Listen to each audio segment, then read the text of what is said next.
everyone, in this video I'm going to show you how to make your own homemade xylitol mints from xylitol powder and peppermint extract.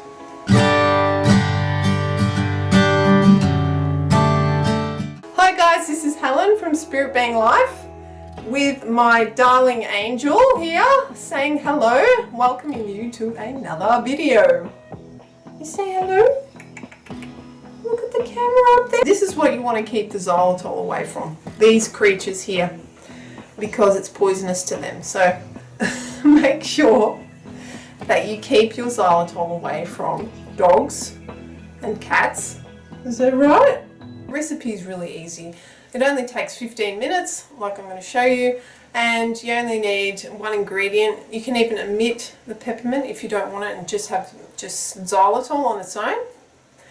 Also, a lot of the commercial products might have added ingredients in there which you don't want. So making your own mints at home also guarantees that you're only getting the pure product. If you want to know more about xylitol, it's easy enough to do your own research on the internet, but I actually have done another video as well on it, just to go a bit more in depth into it and why I consider it to be so important. So if you want to watch that, just click on this video here. This is what the xylitol mints look like. Now, some of the pieces are kind of still quite chunky, but you can break them up a bit more than that. But they're just great. You can, keep them with you when you're traveling, have them in your handbag. And you're getting pure xylitol. You know that you're protecting your mouth. And yeah, and it tastes great too. So that's what they look like. And now I'm going to show you the recipe. Guys, for this recipe I'm using powdered xylitol and peppermint extract. You could use other oils and essences, but because they're a lot more potent, you wouldn't need to put as much into this recipe. You'd have to experiment with what you've got and see what amount works for your recipe. Now I've put my cup into the pan, and I'm just using a stainless steel pan here. I haven't tried non-stick or other surfaces, but this I find does the job well enough. And you're just going to put it in the pan, and you're going to make sure that you get rid of any lumps just with a spoon. And then you're going to set it to a low heat. And here I've got it at my lowest induction heat will go to 300. And I'm going to let it sit with the lid on for a good 5 minutes or so until it starts to melt. And then what I'm going to do is just mix it around and make sure that it evenly melts.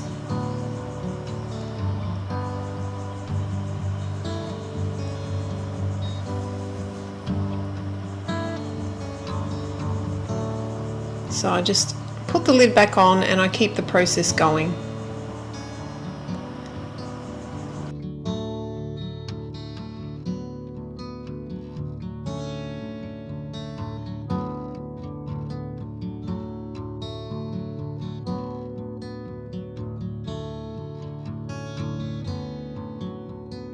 You could actually omit the essences altogether if you wanted to and just had a plain xylitol as well, and that's fine too. So if you don't have it, all fine, it'll still work.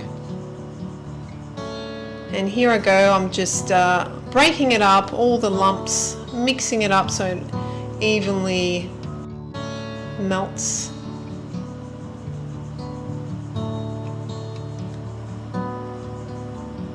You can see it's melting bit by bit, and it changes color. So now it's translucent, and as I let it sit a little bit longer, it's going to go transparent.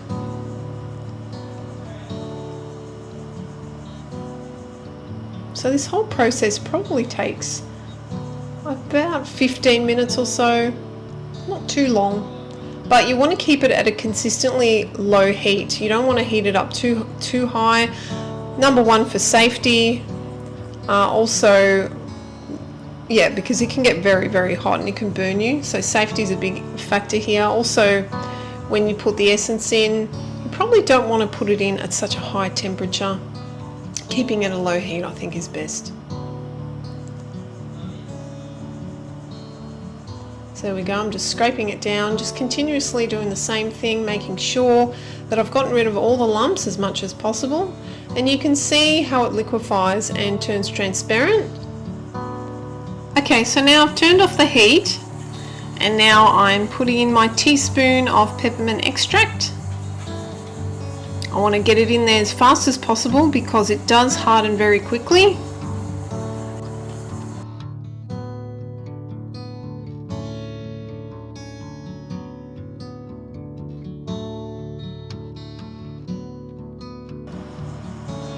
And here we are, I've poured it into the tray and now I'm breaking it up. I've only left it there for about an hour and it breaks up okay, but I'll actually leave it for 24 hours just to make sure that it doesn't crumble, because if you break it up, if your layer is thin and you try to break it up, it will just crumble and you won't get those nice big pieces.